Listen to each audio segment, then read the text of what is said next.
Present and Sober podcast, and as you can hear, my voice is still a little bit dicey, but I'm here and I'm going to do my best. And today we have a wonderful new guest with us. We've got Amanda Thomson here. Hello, Amanda. Hi, I hope you're feeling better than you sound. I certainly am. So Amanda is the face behind Thomson Scott, which is a company that some of you may have heard of the brand Noughty.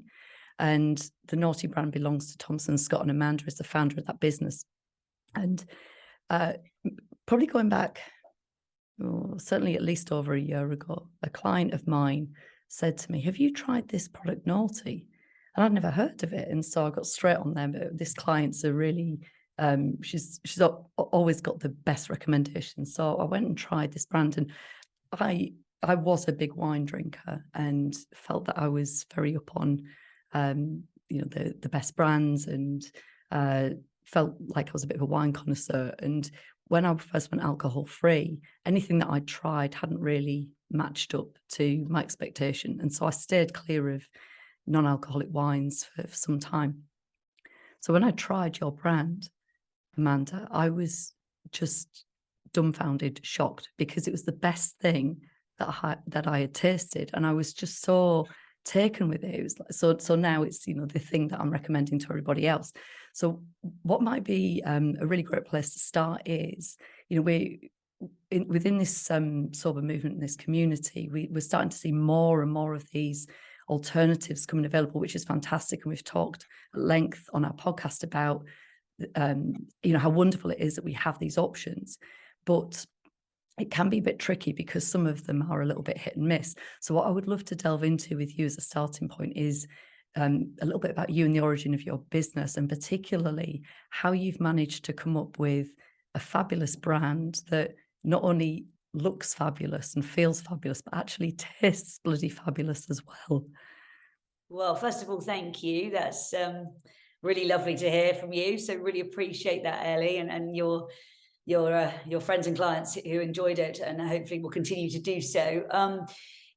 So it was quite a dark landscape, the alcohol-free wine world. I think it's fair to say, in a very different way than the alcohol-free beer market had been, where we've reached, I would say, almost saturation point.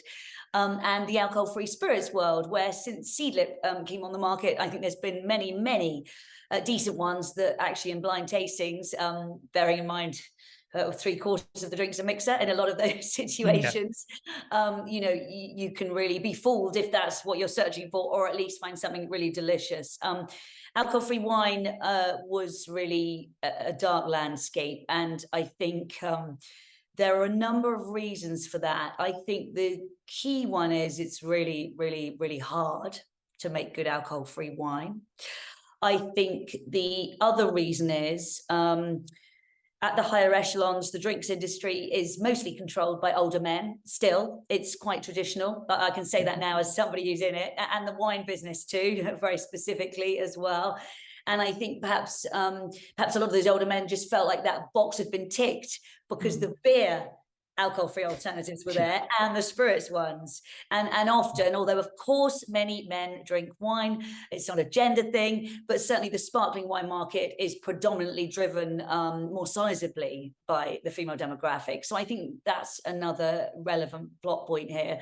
And so I think because most of the bottles on the market were really cheap, chock full of sugar and chemicals, and not something as a fine wine drinker I would have ever built a relationship with, and most fine wine drinkers wouldn't either. And if they sort of had an introduction to one, would be so upset, tip it down the sink, and then that would almost be game over for that sort of entire category. Yes. I think we were starting from a very low base of expectation. So there's two things there, I suppose, for me as a founder. On the one hand, you've got this huge, wide open gulf of opportunity to fill when no one's expecting anything decent. On the other flip side, you've obviously got a vast education piece to get liquid on lips when people have been so upset by the awful offerings before. So I took the challenge squarely on my small shoulders. And I guess the rest is history, really. I mean, the sober community, both in the UK, stateside, and really around the world, were pretty phenomenal about embracing us very, very early, actually. It was almost like they were waiting for Noughty to arrive. So that was pretty special for us as a brand. I mean, interestingly, I would say 99.9 consumers that we have now do actually drink and use it for balance, but the sober community were the cheerleaders really from the beginning for us, so represent a very special part of our brand lovers. So that, I guess, is the potted history. I think the other relevant plot point to share is I came from a love of fine wine and champagne, and I think prior to that no one had made an alcohol-free wine when they had a love of the real liquid in their minds. And of course, I'm very aware that that can be triggering. I was at an event dining with Davina when Davina McCall, the TV personality, fell in love with Noughty just last week, which was really lovely. But there was a lady there I was talking to who said, look, I'm an ex-alcoholic. I'm finding it triggering to have it in the champagne glass. And I said, gosh, I'm so sorry. She said, well, actually, I like the taste. So if it's all right with you, I'll switch to the sort of water glass. And then she proceeded to drink it in much larger amounts because, of course, the water glass, you can fill up quite a lot of Noughty in there. And so she fell in love with it in a different way. So that was a really interesting sort of conversation that I'm always open to having and learning about. Yeah, it's so interesting to hear that, because I mean, we've spoken about alcohol-free drinks being a life raft for some people. They really are like such a wonderful tool to use when we're kind of either falling in love with socializing again, alcohol-free. But you mentioned, Amanda, the kind of growing portion of society that are either drinking mindfully or they're kind of soberish. We hear terms like this, and people kind of being a lot more conscious about their drinking. So I think across the board, whether you're somebody that sort of is alcohol-free or is kind of just looking at the bigger picture and thinking, actually, I don't want to drink as much as I did before. Like, it's just such a wonderful thing to offer people. So, you know, what was you spoke about the difficulties and the challenges. What was the thing that made you go, no, I'm up for this? Like, I want to take on this mission. Well, I knew the commercial opportunity was there, you know, from a really sort of factual perspective, but I really, more importantly, recognized that it was a very awkward concept for me personally, as someone who still does drink, just to really put that on the table, albeit very carefully, to say that alcohol had to be at the heart of socialization, when technically, obviously, it's a drug and technically it's not good for us. And when I started to really sort of apply my analysis to that concept, I kind of found myself getting offended. And that's when I really started to dig in to what inclusive entertaining really looked like. And I kind of shocked myself when I saw that global opportunity. And I thought, God, how embarrassing that I'm part of an industry that hasn't been inclusive with our entertaining. You know, why should I open a beautiful bottle of champagne and you not be drinking, and me feel like I can celebrate and you not be able to celebrate if you're not drinking? I mean, I just think that's kind of offensive conceptually, really. And so I recognized that there were all of these pillars, you know, towards creating an equal experience and us all being at the table, sharing something really delicious. And why should ethanol be at the heart of that? It's kind of crazy, right? I mean, if you think of it like that. And so that really became the driver. Once I knew that the commercial opportunity was there, it was like I could really, I said this to some friends the other day, you know, I don't want to get too kind of, I know Brits, you know, Americans are better at this, but, you know, I don't want to get too kind of heavy about it. But there was an opportunity actually to change the world and to make it a literal better place, because nobody had done that with wine. And we can't pretend alcohol's healthy, no matter how much some of us may still enjoy to drink it. And so I thought this opportunity is huge and I'm up for the challenge. So I became obsessed with the challenge before I knew the difficulties really of creating something delicious, because I was never going to launch anything that wasn't really delicious. I became very well known. I studied wine in Paris. and I became very well known for my palate. I'm terrible at all the facts and figures, and like I could never be a sommelier because I can't remember all the appellations and the vintages. So in the wine world, I'm all about palate and taste, essentially, you know. And so it really became this sort of combination of knowing the opportunity was there, knowing I could make the world a better place, but the taste had to be as delicious as I could make it. And then that became really the huge mountain to climb. Yeah. I love how you describe it as an equal opportunity, because this is so often what we find. Sam and I coach a lot of groups, and people that are early in sobriety will often be very anxious about socializing in particular, and things like weddings. Well, what am I going to do when the toast comes along? Yeah. And as you say, why should the thing that's differentiating be ethanol ultimately? So it's a real service that you're providing, and it is going to change the world. It really is. I, as I say, I was astounded when I tasted it, just how good it is.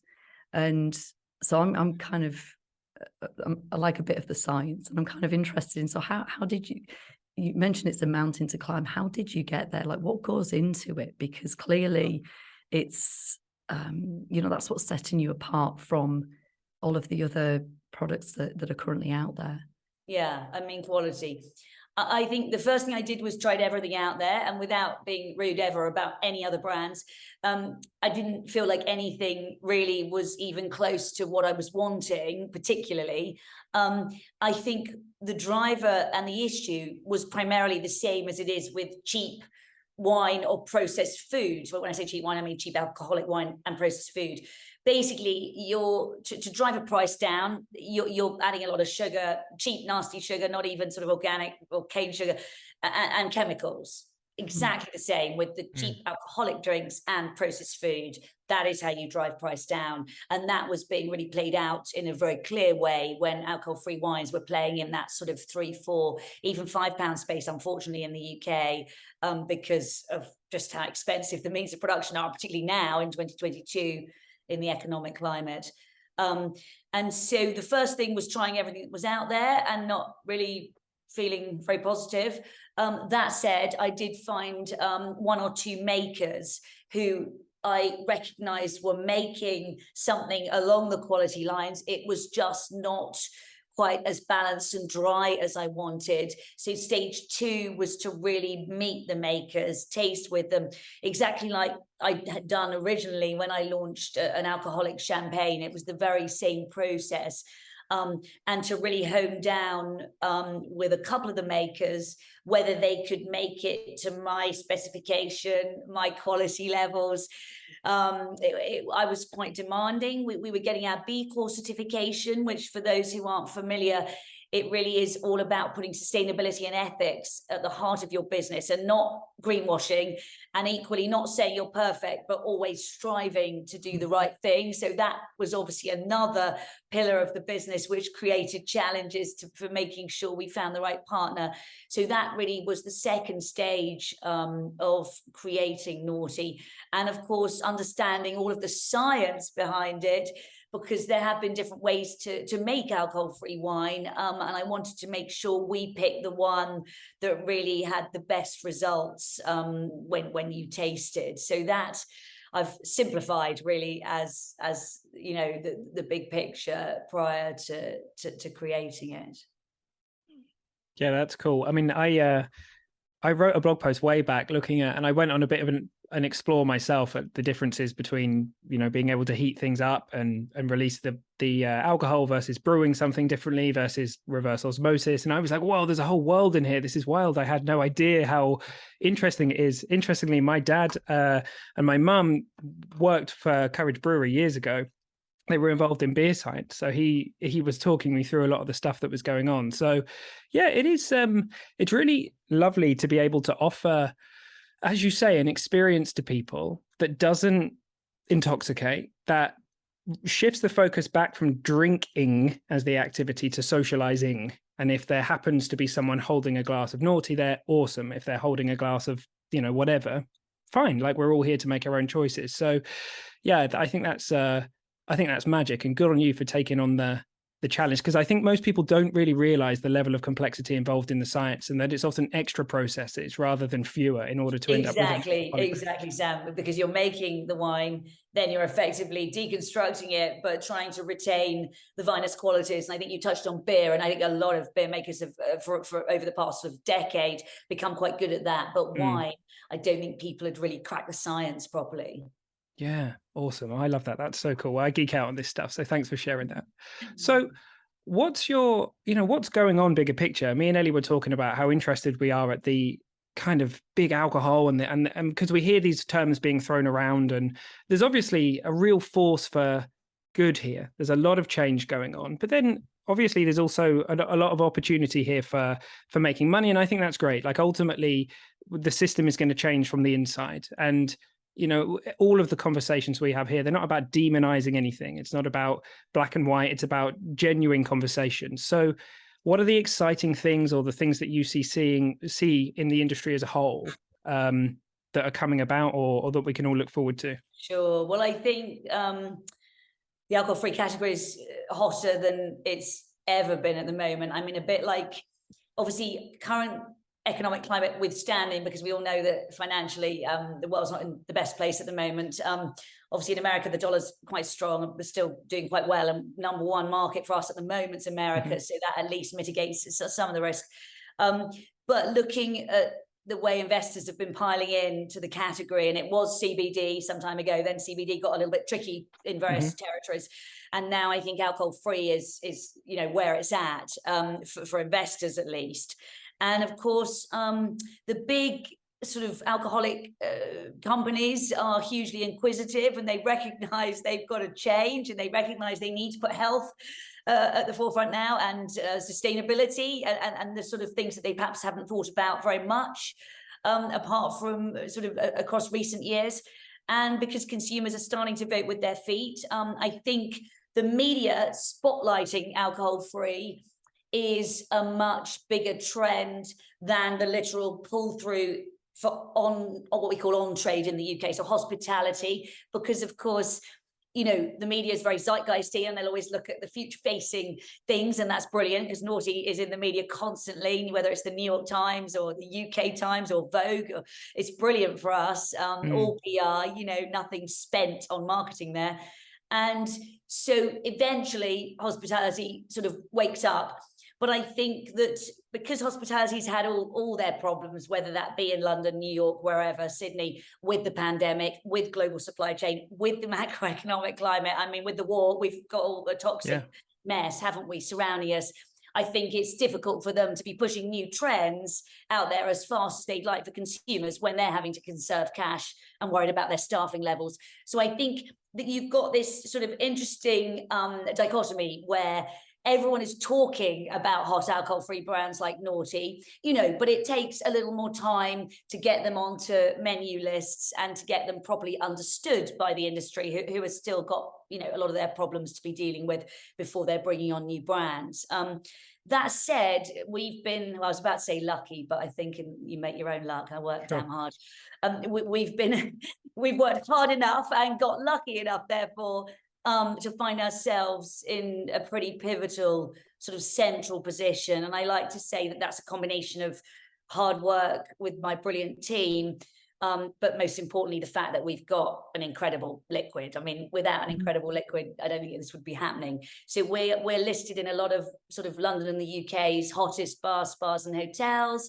Same for New York, California, Sydney. So that's all starting to happen. But the real volume opportunity at the moment for alcohol-free brands, interestingly, lies in retail, which, of course, for anybody who understands conventional drinks brands and alcoholic brands, they're usually built in what they call the off-trade, so in hospitality. So you've almost got an upturning of that situation, which I suppose the pandemic also sort of lit the touch paper on, as in the home drinking sort of scenario. So it's a really exciting landscape, big picture. I mean, we've been a #1 seller in Waitrose for a long time, and they're now biting off our hand brilliantly to take the rest of our bottles. So they're taking our sparkling rosé, they're taking our red, which we've only just launched. So that's pretty incredible. And then we've got a still white and rosé coming out early 23. So we'll have a whole portfolio. Yeah, you heard it here. Yeah, so we're going to have the 2 alternatives to champagne, Noughty Brut and Noughty Rosé Sparkling. Then the 3 still wines, Noughty Rouge, then Noughty Blanc and Noughty Rosé. So then we've got a whole portfolio. So for anybody who's drinking alcoholic good wine, there's always an inclusive experience for those of us who are choosing not to drink. And I think we're really the first global brand to do that at a premium level. So it's hugely exciting. It's oh, goodness me. I for one am very excited about what's coming up. Goodness me. And I'm kind of interested in because these bigger players that have been around for a long time must be looking to you guys and wanting to take a little bit of the shine, have a bit of that rub off on them.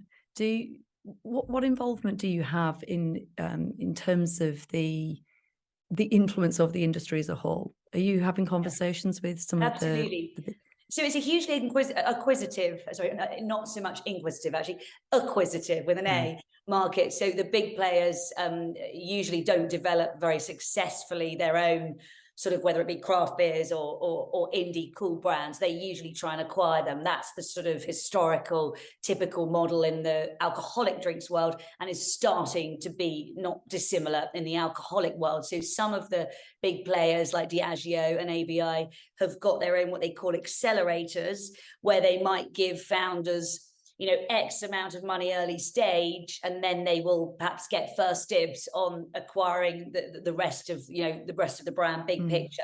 There are slightly different models that they set up. We've remained resolutely independent, which is rather lovely from a control perspective, notwithstanding, because I've got a brilliant sort of leadership team I work with, and we're very happy to, at this stage, remain independent. I am lucky to be consulted by DEFRA, so the government, on the way that the industry should be shaped. And I was the first Brit to be invited on the American board called Amber, which was created to really shape the alcohol-free business from really within, starting with key alcohol-free founders on the board, and then allowing the bigger sort of drinks brands and partners to be members, but not necessarily have key board seats. So we're just sort of shaping that in the US, and then I'm the vice chair of the new sort of chapter we're building out with alcohol-free founders in the UK and EU. So I've put myself really at the heart of that industry, from a legislative perspective, which has been important to me, because even when I had a champagne, I was a thought leader in campaigning for transparency of ingredients in the wine business. Because in 2022, there's no literal ingredients list on wine, which I think is quite shocking, actually. Whether that be alcohol-free wine, conventional wine, I think we should all know exactly what's in the bottle. And so that's another angle. The other thing I constantly bang a drum about noisily is low no, which I think will be hugely relevant to your community. I think that because it's a wonderful PR catch-all, it's become, no low no. I understand, I'm a journalist married to a publicist. I understand it's a sexy term because it rhymes. It's actually a complete misnomer to link low and no together for many reasons, not least because low will mean one thing to you, Sam, one thing to Ellie, and another thing to me, and it doesn't really have a definitive meaning. And I think it's come out from big alcohol and their obsession with ABV in beer and in spirits, whereas also in the wine world, we don't analyze ABV in the same way. And so when I've been consulted on this, I say very sort of clearly, and I keep repeating it, I say it's very dangerous to try and create a homogenous description of non-alcoholic and anything low in this sort of nebulous descriptive term. And of course, the sober community would be like, yeah, of course. I mean, that's a no-brainer. I mean, for those who are still comfortable to drink drinks like mine and alcohol-free beers, it's so important that we're clear. It's important for pregnancy. It's important for driving. It's important for so many reasons that I think we are starting to play in a dangerous game if we keep using that term too loosely. Yeah, it's really interesting. I saw there were discussions happening around, because people might not know the difference between low alcohol, alcohol free, and all these things we're discussing here, but potentially increasing the amount of alcohol that you can have in a drink and then still being able to call it sort of no alcohol. And that's sort of what we're talking about here. So I guess it's such an independent, such a personal thing for people, because for me, like, I don't want to be intoxicated, but I get that there's, alcohol is a fact of fermentation. It's in food. We talk about this. So to me, it's an intoxication thing. So if I know that that's not going to happen, and there's an amount in there that makes it taste more, like a better beer or whatever, then I see that side. But there are people for whom having it be 0.00 is just beyond important, and I respect that. So that's really interesting, Sam. And with our alcohol, with Noughty alcohol, the sparklings, the Brut and the Rosé, we're 0. We've even got a halal certification, which is where you can't have trace. The industry standard that we're all campaigning for in the US and UK is 0.5%. And Sure. Just to make sure that consumers understand that, because it's so confusing. You've just touched on the fermentation thing. 0.5% is trace, like in a vinegar, a ripe banana, all manner of other foods. And I think people shouldn't be afraid about the 0.5%. More than that, you're getting perhaps into a different zone that you may want to decide to analyse. But the 0.5% is generally considered the appropriate cutoff for anything to be considered non-alcoholic. Well, I'm sure I can speak for many of our listeners in saying we're very grateful to have someone like you, Amanda, who gets it in the position you're in, because I don't think many people will have considered the impact, particularly in America, for example, of the alcohol-free kind of sector growing, big alcohol listening, the impact that has on lobbying, the impact that has on the political system, and the actual kind of reverse effect we can have on changing society through this. I genuinely, I hadn't considered it to the point until you explained it just now, and I don't think many of our listeners will have. So yeah, that's really cool, and I'm really grateful that you're doing what you're doing. I think it's really important, Sam. Thank you. Yeah, I mean, that's been really at the heart of my business from the start. I mean, we're a really sexy, fun brand, but behind the scenes, I'm obsessed with making sure that we, are really clear, as clear as we can be to consumers. I think it's our job. And truthfully, the drinks industry, my industry, has not really done anything like enough on that. So I think it's our responsibility. Yeah, very cool. I'll see you with this superhero cape on. Full you're very kind. I'm not sure that's appropriate, but maybe one day. Oh, it's wonderful. It's really wonderful. I'd love to learn a little bit more about you, the personality. You mentioned a few things about yourself already, that you were a journalist and you had a champagne before. Can we know a little bit more about Amanda? And sure. Yeah. I grew up in Hertfordshire, and my parents split when I was young. My father was an immigrant, and I think I learnt very early that I had to stand on my own 2 feet, and also needed to be able to look after myself. And I suppose in my young days, the joke always used to be champagne taste on beer money. I don't know if you remember that joke. That's an alcoholic joke, obviously not a sober one. We could apply it to the same, without alcohol. But I'd always really appreciated the good things in life, and wanted really to sort of have an impact on the world. I remember from quite a young age, and journalism allowed me to do that initially. And I'd been brought up on a very healthy diet. So despite the fact my mother didn't have a lot of money and was working 3 jobs, she was very focused on healthy living. In the 70s, when it was actually quite radical to eat muesli for breakfast, It wasn't fashionable. It was a bit odd.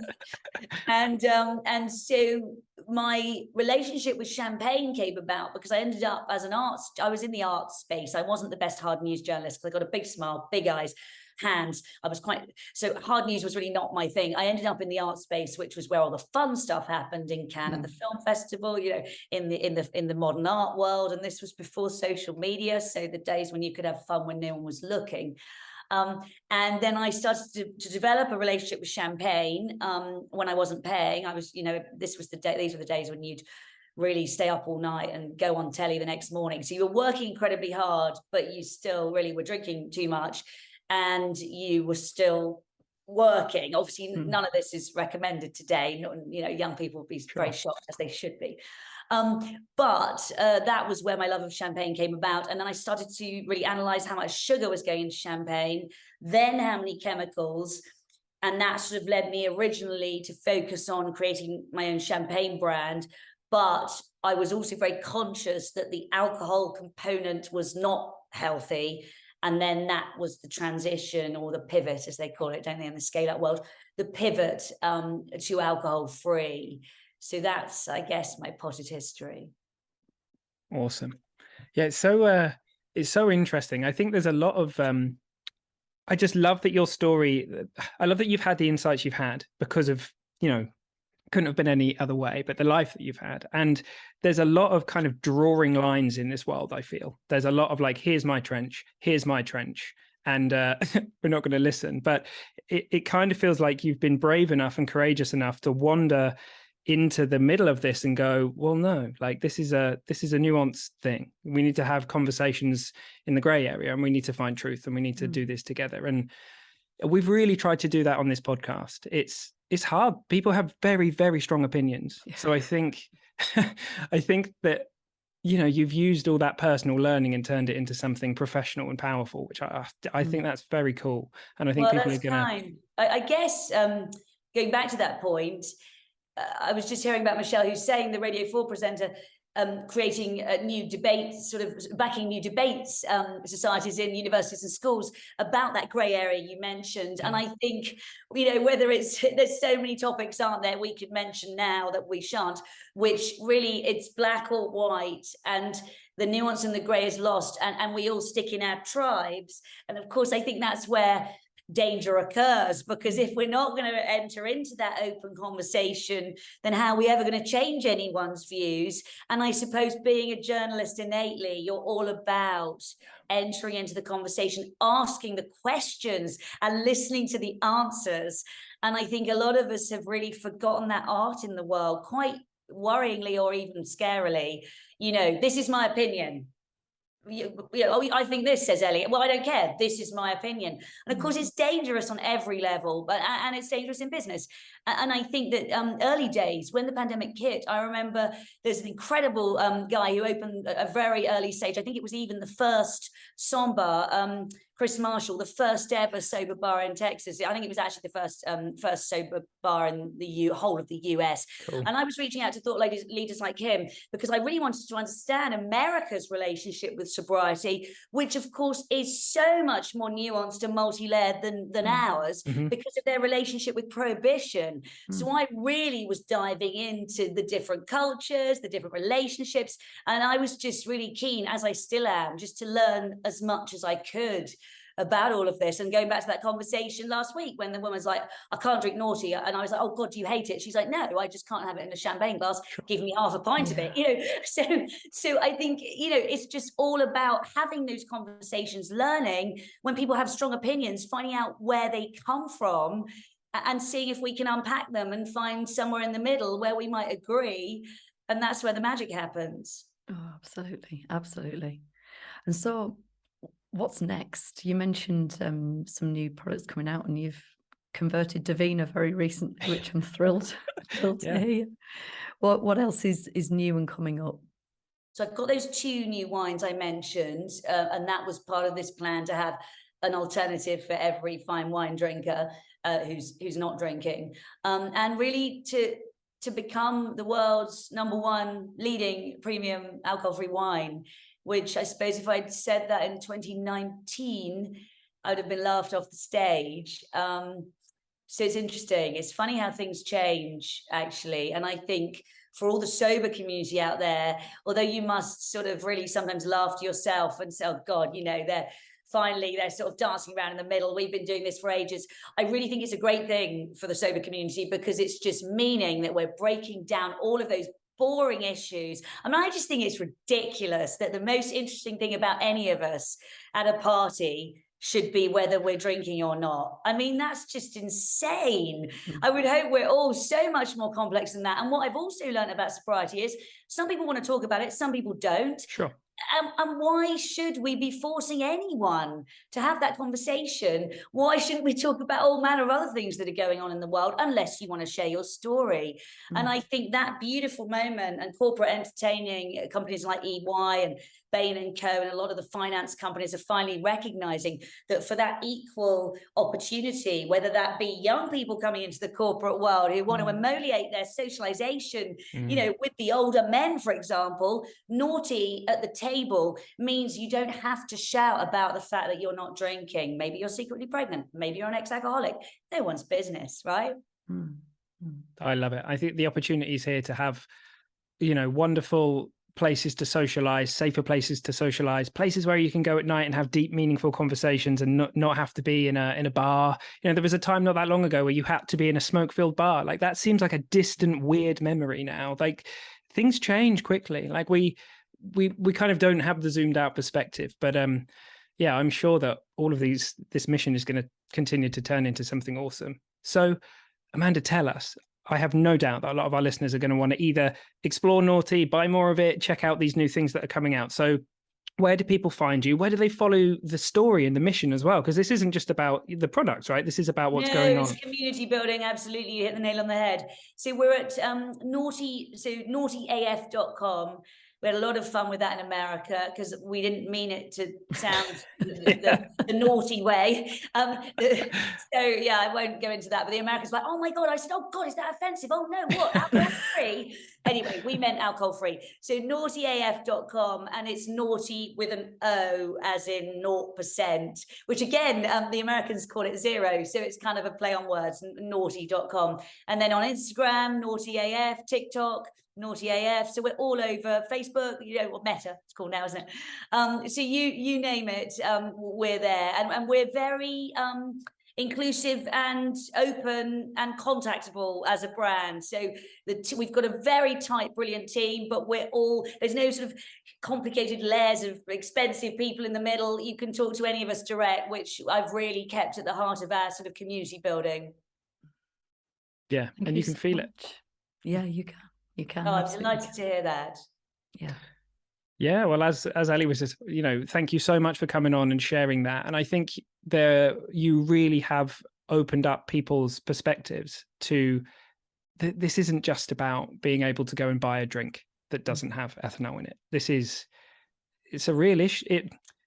It's a wonderful opportunity that's tackling something that's been a real issue for a lot of people for a long time. And yeah, we're really privileged to have you on here and share all that. And you've been so kind, thank you. And it's been interesting having a different conversation, actually, because often I have the same questions and that's still interesting, but it's been interesting to have a different kind of conversation. I've really appreciated it.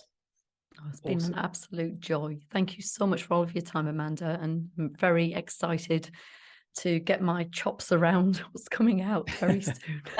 Wishing you your voice back. Thanks so much for having me. I really appreciate it. You're so welcome. Yeah.